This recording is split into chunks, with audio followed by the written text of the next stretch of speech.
പുത്തൻ റിവ്യൂയിലേക്ക് എല്ലാവർക്കും സ്വാഗതം. ഈ റിവ്യൂ ഇഷ്ടപ്പെടുവാണെങ്കിൽ ഒന്ന് ലൈക്ക് ചെയ്തും സബ്സ്ക്രൈബ് ചെയ്തും ഹൈപ്പ് ചെയ്തും സപ്പോർട്ട് ചെയ്യണേ. പിന്നെ ഇന്നലെ എപ്പിസോഡ് ഇല്ലായിരുന്നു കേട്ടോ, ഞാനും ഉണ്ടെന്നാണ് കരുതിയിരുന്നത്. അപ്പം ഇന്നത്തെ എപ്പിസോഡിലേക്ക് നമുക്ക് പോകാം. അപ്പോൾ ബാലേന്ദ്രനെ വിളിക്കാനായിട്ട് മുകളിലേക്ക് പോയ ബബിത താഴേക്ക് വരുന്ന ആ സമയത്ത് തന്നെ ഓടിച്ചെന്ന് ചോദിക്കുന്നുണ്ട് കമല, അലീനെ എന്ത് ചെയ്യുന്ന, അവൾ ആ വാതിൻ്റെ അടുത്ത് നിൽപ്പുണ്ട്, റൂമിലെ വാതിൻ്റെ അടുത്ത് നിൽപ്പുണ്ട് എന്ന് പറയുമ്പോൾ അവൾ ഇങ്ങോട്ടൊന്നും ഇറങ്ങി വരികയില്ലായിരിക്കുമല്ലേ എന്നൊക്കെ പറയുന്നുണ്ട്. അങ്ങനെ പറഞ്ഞുകൊണ്ടിരിക്കുമ്പോഴേക്കും ബാലേന്ദ്രൻ ഇറങ്ങി വരുന്നു. ബാലേന്ദ്രൻ ആ സ്റ്റേറിൻ്റെ അടുത്ത് തന്നെ നിൽപ്പുണ്ട്. കമലയും അതുപോലെ വൈജയന്തിയൊക്കെ അവരുടെ മുഖത്ത് പോലും നോക്കുന്നില്ല, നേരെ എല്ലാവരുടെയും അടുത്തേക്ക് വന്ന് നിൽക്കുവാണ്. അന്നേരം ശിവൻ ചോദിക്കുന്നുണ്ട്, ഇതെന്താ ബാലേന്ദ്ര, എവിടെയെങ്കിലും പോകുവാണോ, റെഡിയായിട്ട് ഇറങ്ങി വന്നതുകൊണ്ട് ചോദിച്ചതാ എന്ന് പറയും. അന്നേരം ബാലേന്ദ്രൻ പറയുന്നുണ്ട്, വന്നവർ അത്രയും പ്രഗത്ഭരായ അതിഥികളല്ലേ, അപ്പോൾ ഇത്തിരി വൃത്തിക്കും എനിക്കൊക്കെ ഇറങ്ങി വരാം എന്ന് കരുതി.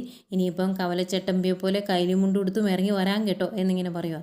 അന്നേരം ബാലേന്ദ്ര, ഞങ്ങളോട് നിനക്ക് പിണക്കമൊന്നും തോന്നരുത്, ഞങ്ങളൊരു വഴക്കിനുമല്ല വന്നത്, ഇവിടെ ഒരു പ്രശ്നമുണ്ടല്ലോ, ആ പ്രശ്നം ഒന്ന് പരിഹരിക്കാൻ വേണ്ടി ഞങ്ങൾ വന്നതേ ഉള്ളൂ എന്ന് പറയും. അന്നേരം ബാലേന്ദ്രൻ ചോദിക്കുന്നുണ്ട്, ഇവിടെ എന്ത് പ്രശ്നമാണ് ഉള്ളത്, എനിക്ക് മനസ്സിലായില്ല. ശിവേട്ടൻ ഇതിനു മുമ്പ് നാട്ടിൽ വന്നിട്ട് പോകുമ്പം എങ്ങനെയായിരുന്നോ ഈ വീടിരുന്നത് അതുപോലെ തന്നെയാണ് ഇപ്പോഴും എന്നിങ്ങനെ പറയുക കേട്ടോ. അന്നേരം ഇത് കേട്ടുകൊണ്ട് നിൽക്കുന്ന രാജീവിന് തീരെ ഇഷ്ടപ്പെടുന്നില്ല. രാജീവൻ അന്നേരം, നീ ആരെയാടാ പൊട്ടം കളിപ്പിക്കുന്നത്, നീ പൊട്ടം കളിപ്പിച്ചിട്ടുണ്ടെങ്കിൽ അന്നേരം ഞങ്ങൾ അതെല്ലാം വിശ്വസിക്കുമെന്നാണോ കരുതിയത് എന്നൊക്കെ ചോദിച്ച് എഴുന്നേറ്റ് വരും. അന്നേരം ബാലേന്ദ്രൻ പറയുന്നുണ്ട്, നിന്നെയാ പൊട്ടം കളിപ്പിക്കുന്നതെന്ന്, അതുപോലെ നിൻ്റെ ഏട്ടനെ, അതുപോലെ കൈതിക്കൽ മാളിക വീട്ടിൽ നിന്ന് വന്ന എല്ലാ അണത്തിനെയാണ് ഞാൻ പൊട്ടം കളിപ്പിക്കുന്നത് എന്ന് പറയുന്നു. അത് കേൾക്കുന്നത് രാജീവന് നന്നായിട്ട് ഇറച്ചി കയറി വരുന്നുണ്ട്. രാജീവൻ അന്നേരം ബാലേന്ദ്രനോട് പറയുന്നുണ്ട്, നിൻ്റെ തോന്നിയാസമൊന്നും അങ്ങനെ നടക്കാൻ പോകുന്നില്ല, അതൊക്കെ അവസാനിപ്പിക്കാൻ വേണ്ടിയാണ് ഞങ്ങൾ വന്നത് എന്നൊക്കെ പറഞ്ഞ് കൈ ചൂണ്ടി സംസാരിക്കുവാണ് ബാലേന്ദ്രനോട്. ബാലേന്ദ്രന് നല്ല ദേഷ്യം വരുന്നുണ്ട്. അന്തേക്കും ശിവേട്ടൻ എഴുന്നേറ്റ് വരും. എന്നിട്ട് പറയുന്നുണ്ട്, എടാ രാജീവ, നമ്മൾ വഴക്കുണ്ടാക്കാനല്ല ഇങ്ങോട്ട് വന്നത്, കാര്യങ്ങൾ പറഞ്ഞ് മനസ്സിലാക്കി അത് തിരുത്തിക്കാനാണ് വന്നത് എന്ന് പറയും. എന്നിട്ട് പറയുന്നുണ്ട്, ബാലേന്ദ്ര, ഞാൻ ഇവിടുന്ന് പോകുന്ന ആ സമയത്തെ പോലെ അല്ലല്ലോ ഈ കുടുംബം ഇപ്പോൾ ഇവിടെ ഇരിക്കുന്നത്. ആ അലീന എന്ന് പറയുന്ന ഒരു പെൺകുട്ടിയെ ഇവിടെ കൊണ്ട് താമസിപ്പിച്ചിട്ടില്ല, അതിൻ്റെ ആവശ്യം എന്താണ്, നിൻ്റെ വീട്ടിലുള്ള ആർക്കും അത് ഇഷ്ടമല്ല എങ്കിൽ നീ അത് അങ്ങനെ ചെയ്യേണ്ട കാര്യമുണ്ടോ എന്നിങ്ങനെ ചോദിക്കുവാണ്. അന്നേരം ബാലേന്ദ്രൻ ചോദിക്കുന്നുണ്ട്, ശിവേട്ടൻ ഇതിനു മുമ്പ് ഇവിടെ വന്നിട്ട് പോകുന്ന ആ സമയത്തും അലീന ആ ഒരു വീട്ടു ജോലിക്കാർ തന്നെയായിരുന്നു, അവൾ അവിടെ ജോലി ചെയ്യുന്നുണ്ടായിരുന്നു, അത് കഴിഞ്ഞ് അവൾ ഇങ്ങോട്ട് വന്നു, പിന്നെ എന്താണ് പ്രശ്നം എന്ന് ചോദിക്കുന്നു. അന്നേരം ശിവൻ പറയുന്നുണ്ട്, നീ അത് മാത്രമല്ലല്ലോ ചെയ്തേ, അവൾക്ക് പിന്നെ പല പ്രമോഷനുകളും നീ കൊടുത്തില്ലേ എന്ന് ചോദിക്കും. അന്നേരം ബാലേന്ദ്രൻ പറയുന്നുണ്ട്, കൊടുത്തു, എൻ്റെ മകളാകാനുള്ള എല്ലാ യോഗ്യതയും അവൾക്കുണ്ട് എന്ന് മനസ്സിലായതുകൊണ്ടാണ് ഞാൻ അവൾക്ക് അങ്ങനെ ഒരു അംഗീകാരം കൊടുത്തത്. ഈ വീട്ടിൽ അവൾ എല്ലാവരെയും നല്ല രീതിയിൽ സ്നേഹിക്കുന്നുണ്ട്, കെയർ ചെയ്യുന്നുണ്ട്, എല്ലാ കാര്യങ്ങളും വൃത്തിക്കും മെനക്കും ചെയ്യുന്നുണ്ട്. അത്രത്തോളം ഈ വീടിനോട് കെയറും കാര്യങ്ങളും എല്ലാം നൽകുന്ന അവളെ ഈ വീട്ടിലെ ഒരു അംഗമായി തന്നെ കണക്കാക്കിയേക്കാം എന്ന് ഞാൻ കരുതിയതിൽ എന്താണ് പ്രശ്നം എന്നിങ്ങനെ ചോദിക്കുകയാണ്. ഇതൊക്കെ കേൾക്കുമ്പോൾ ആകെ ദേഷ്യവും സങ്കടവും ഒക്കെ വരുന്നുണ്ട് കേട്ടോ വൈജയന്തിക്ക്. പിന്നെ അതിൻ്റെ കൂടെ ബാലേന്ദ്രൻ പറയുന്നുണ്ട്, എൻ്റെ മകളല്ല, ഞാനെന്ന പുരുഷനിൽ ജനിച്ചതല്ല അവൾ, വേറെ ഏതോ പുരുഷനിൽ ഉണ്ടായതാണ്, ഏതോ വഞ്ചികയായ സ്ത്രീക്ക് അവൾ ഓർഫനേജിലാണ് വളർന്നത്, അനാഥയായിരുന്നു. അങ്ങനെ ഒരുത്തിയെ ഞാൻ എൻ്റെ കുടുംബത്തിലേക്ക് കൂട്ടിക്കൊണ്ടു വന്ന ഒരു മകളെപ്പോലെ കണ്ട് സ്നേഹിച്ചിട്ടുണ്ടെങ്കിൽ അതൊരു നല്ല കാര്യമല്ലേ, അത് അങ്ങനെയല്ലേ കരുതേണ്ടത്, അതിൻ്റെ അകത്ത് എന്ത് തെറ്റാണ് നിങ്ങൾക്ക് കണ്ടുപിടിക്കാൻ സാധിക്കുന്നത് എന്നാണ് ബാലേന്ദ്രൻ ചോദിക്കുന്നത്. അന്നേരവും ശിവൻ പറയുന്നുണ്ട്, നീ അങ്ങനെ ഒരു തീരുമാനം എടുക്കുമ്പോൾ നിൻ്റെ കുടുംബത്തിലുള്ള ബാക്കിയുള്ളവരുടെ അഭിപ്രായം കൂടി നോക്കണ്ടേ, നിൻ്റെ ഭാര്യയ്ക്കും മക്കൾക്കും ഒന്നും അത് ഇഷ്ടമല്ല എങ്കിൽ നീ അങ്ങനെ ഒരു തീരുമാനം എടുത്താൽ അത് ശരിയാകുമോ എന്ന് ചോദിക്കുവാണ്. അന്നേരം ബാലേന്ദ്രൻ തിരിച്ചു ചോദിക്കുന്നുണ്ട്, അവർക്ക് ഇഷ്ടമല്ല അതിന് കാരണം എന്താണ് എന്നുകൂടെ അറിയണ്ടേ, അതും കൂടെ നിങ്ങളൊന്ന് ചോദിച്ചു നോക്കുകയെന്ന് പറയും.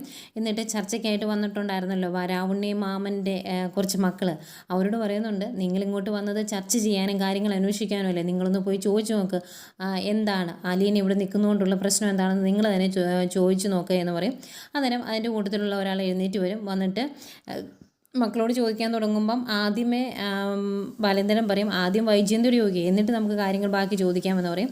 അങ്ങനെ വൈജയന്തിയോട് ചോദിക്കുവാണ്, എന്താണ് പ്രശ്നം, എന്തുകൊണ്ടാണ് അലീന ഇവിടെ നിൽക്കുന്നത്, നിങ്ങൾക്ക് ഇഷ്ടമല്ലാത്തത് എന്ന് ചോദിക്കും.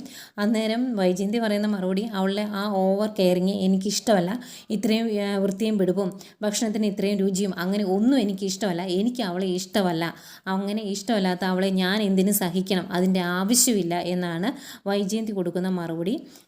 അത് കഴിഞ്ഞ് അങ്ങേര് ബബിതയോട് ചോദിക്കുന്നുണ്ട് നിനക്ക് എന്താണ് പ്രശ്നമെന്ന്. അന്നേരം ബബിത പറയുന്നുണ്ട് എനിക്ക് അവളെ ഇഷ്ടമല്ല, അമ്മയ്ക്ക് ഇഷ്ടമല്ലാത്തതുകൊണ്ട് തന്നെ എനിക്ക് ഒട്ടും ഇഷ്ടമല്ല, പിന്നെ അവളുടെ ആ നോട്ടവും രീതികളും ഒന്നും എനിക്ക് ഇഷ്ടമല്ല എന്നിങ്ങനെ പറയുക. അന്നേരം ബാലേന്ദ്രൻ ചോദിക്കുന്നുണ്ട് അവൾ ഏത് രീതിയിലാണ് നിന്നെ നോക്കി ഇറിറ്റേറ്റ് ചെയ്തത് എന്ന്. അങ്ങനെ പറയാനൊന്നും എനിക്ക് അറിയത്തില്ല, എനിക്ക് ഇഷ്ടമല്ല, ഇഷ്ടമില്ലാത്ത ഒരാളെ സഹിക്കേണ്ട കാര്യം എനിക്കില്ലല്ലോ എന്ന് പറയുന്നു. അത് കഴിഞ്ഞ് രോഹിത്തിനോട് ചോദിക്കുന്നു. അപ്പം രോഹിത്ത് പറയുന്നുണ്ട് എനിക്ക് അവളെ കൊണ്ട് സഹായവും ഇല്ല ഉപദ്രവവും ഇല്ല എന്ന്. അന്നേരം ബാലേന്ദ്രൻ ചോദിക്കുന്നുണ്ട് അങ്ങനെ ഒരു കാര്യം നിനക്കില്ലേടാ, അവൾ സഹായിച്ചത് കൊണ്ടല്ലേ നീ ഇപ്പം സെൻട്രൽ ജയിലിൽ കിടക്കാതെ ഇവിടെ നിന്ന് ഇങ്ങനെ സംസാരിക്കുന്നത് എന്ന് ചോദിക്കൂ കേട്ടോ.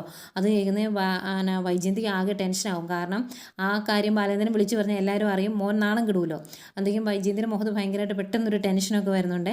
അന്നേരം രോഹിത്ത് അന്നേരം അവൻ വലിയ കൂസലൊന്നും ഇല്ലാതെ ഇങ്ങനെ പറയുവാണ്, ഞാൻ പറഞ്ഞല്ലോ എനിക്ക് അവളെ കൊണ്ട് ഒരു പ്രശ്നമില്ല, പക്ഷേ എൻ്റെ അമ്മയുടെ സന്തോഷവും സമാധാനമാണ് എനിക്ക് കൂടുതൽ പ്രാധാന്യം. എൻ്റെ അമ്മ സന്തോഷമായിട്ടിരിക്കണം, അവൾ ഏറ്റവും കൂടുതൽ ഉപദ്രവിക്കുന്നത് ടെൻഷനാകുന്നത് എൻ്റെ അമ്മയാണ് എന്ന് പറയുവാണ്. അന്നേരം ബാലേന്ദ്രൻ ഇത്രയൊക്കെ കേട്ട് കഴിയുമ്പോഴത്തേക്കും ബാലേന്ദ്രൻ അവരോടായിട്ട് പറയുന്നുണ്ട്, കേട്ടല്ലോ ഇവർക്ക് അലീനെക്കുറിച്ച് പ്രത്യേകിച്ച് കുറ്റങ്ങളൊന്നും പറയാൻ ഇല്ല, അവർക്കിഷ്ടമല്ല, അവരുടെ അമ്മയ്ക്ക് ഇഷ്ടമല്ലാത്തതുകൊണ്ട് അവർക്ക് ഇഷ്ടമല്ല, അത്രയും ഒരു കാര്യമേ അവർ പറയുന്നുള്ളൂ. ഇന്ന് ഈ നിമിഷം വരെ എൻ്റെ ഇഷ്ടങ്ങൾ എന്തെങ്കിലും ഇവൾ നോക്കിയിട്ടുണ്ടോ എന്നൊന്ന് ചോദിച്ചു നോക്കുക എന്ന് പറയും. അന്നേരം വൈജയന്തി ചോദിക്കും ഞാൻ എന്ത് കാര്യമാണ് ബാലേന്ദ്രൻ്റെ ചെയ്തു തരാത്തത്, എന്താണ് ഞാൻ ഇഷ്ടക്കേടായിട്ട് ചെയ്തതെന്ന് ചോദിക്കുമ്പോൾ ബാലേന്ദ്രൻ തിരിച്ചു ചോദിക്കുന്നുണ്ട് എന്തെങ്കിലും എൻ്റെ ഇഷ്ടത്തിന് ഈ വീട്ടിൽ ചെയ്തിട്ടുണ്ടോ നീ എന്ന് ചോദിക്കുവാണ്. അന്നേരം വൈജയന്തി പറയുന്നുണ്ട് ഉണ്ട്, അതിപ്പോൾ ഇനി പറയാൻ എനിക്ക് അറിയത്തില്ല എന്ന് പറയും. അന്നേരം ബാലേന്ദ്രൻ പറയുവാണ് രോഹിത്തിനെ ബിസിനസ് മാനേജ്മെൻറ്റ് പഠിപ്പിക്കാനായിരുന്നു ബാലേന്ദ്രന് ഇഷ്ടം, രോഹിത്തിനും അതായിരുന്നു, പക്ഷേ വൈജയന്തി ഇലക്ട്രിക്കൽ എഞ്ചിനീയറിംഗ് എടുക്കാൻ പറഞ്ഞു, അതാണ് അവനിപ്പോൾ പഠിക്കുന്നത്. അതുപോലെ ബബിതയ്ക്ക് മെഡിസിൻ എടുക്കാനായിരുന്നു താല്പര്യം, അതിന് പറ്റിയ കോച്ചിങ് സെൻറ്ററൊക്കെ ഇവിടെ ഉണ്ടായിരുന്നു, എന്നിട്ടും അവളെ ബബിതയെ കൊണ്ട് ഡിഗ്രി കോഴ്സിന് ചേർത്തു. അങ്ങനെ എല്ലാം അവളുടെ ഇഷ്ടമാണ് ഇവിടെ നടക്കുന്നത്, അവളുടെ ഇഷ്ടങ്ങൾ അടിച്ചേൽപ്പിച്ചുകൊണ്ടുള്ള ഭരണമാണ് അവൾ ഇതുവരെ ഈ വീട്ടിൽ നടത്തിയത്. പക്ഷേ ഇനി അത് നടക്കുകയില്ല, ഇനി ബാലേന്ദ്രൻ തീരുമാനിക്കും എന്ത് ചെയ്യണമെന്ന്. ഇനി ഇവിടെ ഒരു ഏകാധിപത്യ ഭരണമാണ്, അതിനെ നിങ്ങൾക്ക് എങ്ങനെ വേണമെങ്കിലും വ്യാഖ്യാനിക്കാം, രാജാവായിട്ടോ പ്രസിഡൻ്റായിട്ടോ എങ്ങനെ എടുത്താലും കുഴപ്പമില്ല, ഞാൻ തീരുമാനിക്കുന്ന കാര്യങ്ങൾ ഇനി ഈ വീട്ടിൽ നടക്കുകയുള്ളൂ എന്നിങ്ങനെ പറയുവാണ്. അന്നേക്കും രാജീവൻ അവിടെ കൊണ്ടാക്കിക്കൊണ്ടേയില്ലേ, അങ്ങനെ നിൻ്റെ ഇഷ്ടങ്ങൾ മാത്രം നടത്തിയാൽ പോരല്ലോ, അതങ്ങനെ നടക്കത്തുമില്ല, അങ്ങനെ നടത്താതിരിക്കാൻ വേണ്ടിയാണ് ഞങ്ങൾ വന്നത് എന്നൊക്കെ പറയുമ്പം ബാലേന്ദ്രൻ പറയുന്നുണ്ട് ഇന്നാൾ നീ എൻ്റെ വീട്ടിൽ കയറി എൻ്റെ അനുവാദമില്ലാതെ ഞാൻ ഈ വീട്ടിൽ നിർത്തിയിരുന്ന ഒരു പെൺകുട്ടിയെ വലിച്ചഴിച്ച് പുറത്തു കൊണ്ടേ വിട്ടു, അന്ന് ഞാനതങ്ങ് ക്ഷമിച്ചു, ഞാൻ ക്ഷമിച്ച് കളഞ്ഞതായിട്ട് നീ അങ്ങ് കൂട്ടിയാൽ മതിയെന്ന് പറയും.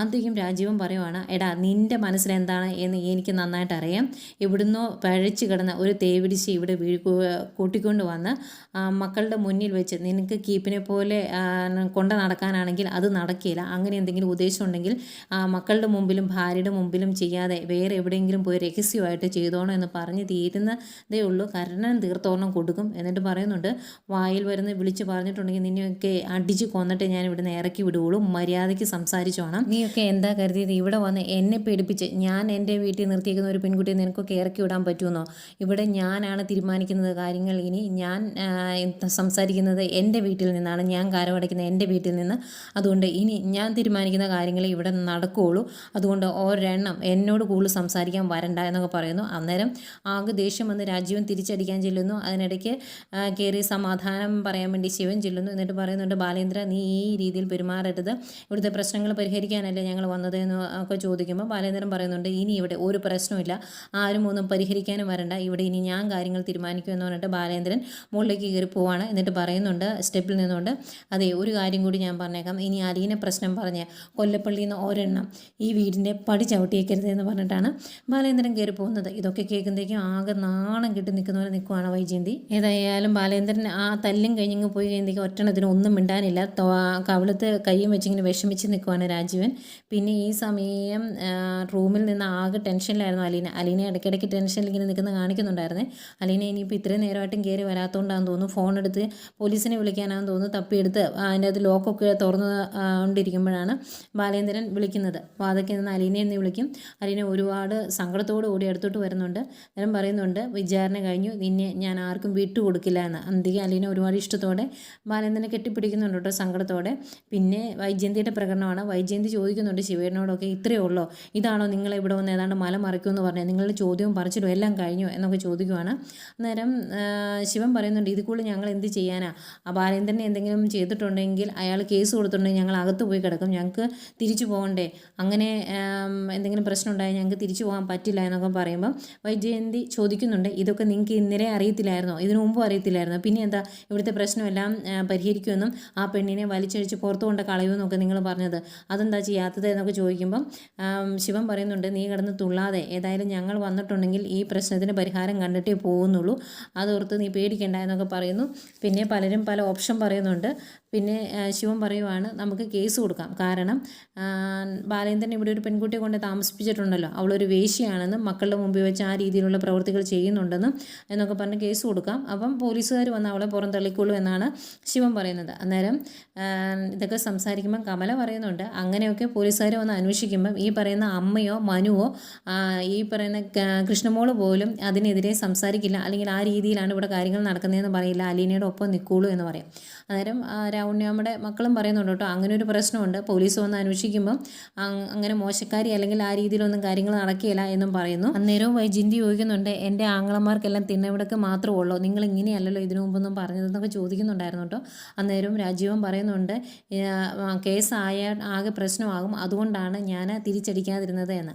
അന്നേരം വൈജയന്തി ചോദിക്കുവാണ്, അപ്പോൾ ഇങ്ങോട്ട് കിട്ടുന്നതിന് കുഴപ്പമില്ല എന്ന്. അന്നേരം രാജീവൻ പറയും, ഇത് അയാളുടെ വീടാണ്, അയാൾക്ക് ഗ്രൗണ്ട് സപ്പോർട്ടുണ്ട്, അപ്പോൾ പിന്നെ ഞാൻ എന്താ ചെയ്യേണ്ടതെന്നൊക്കെ ചോദിക്കുക കേട്ടോ. ഏതായാലും ചർച്ചകൾ എങ്ങനെ പുരോഗമിക്കുന്നു. അന്നേരം വന്നവരെല്ലാവരും ചോദിക്കുന്നുണ്ട്, അലീന എന്ത് ആ പെണ്ണെ ഒന്ന് കാണണമല്ലോ, കാര്യങ്ങളൊക്കെ അവളോടും ചോദിക്കേണ്ടതെന്ന് ചോദിക്കുന്നു. അന്നേരം ബാലേന്ദ്രൻ്റെ റൂമിലാണ് എന്ന് പറയുമ്പം അവളെ ഇങ്ങോട്ട് വിളിക്കാൻ മേലെ എന്ന് ചോദിക്കുവാണ്. അന്നേരം വൈജയന്തി പറയുന്നുണ്ട്, അതെങ്ങനെ പൊതിഞ്ഞ് വെച്ചേക്കോ ബാലേന്ദ്രൻ, ഇങ്ങോട്ട് ഇറക്കി വിടിയില്ല എന്ന് പറയുമ്പോൾ അത് ശരിയാകിയല്ലോ എന്നൊക്കെ അവർ പറയുന്നുണ്ട്.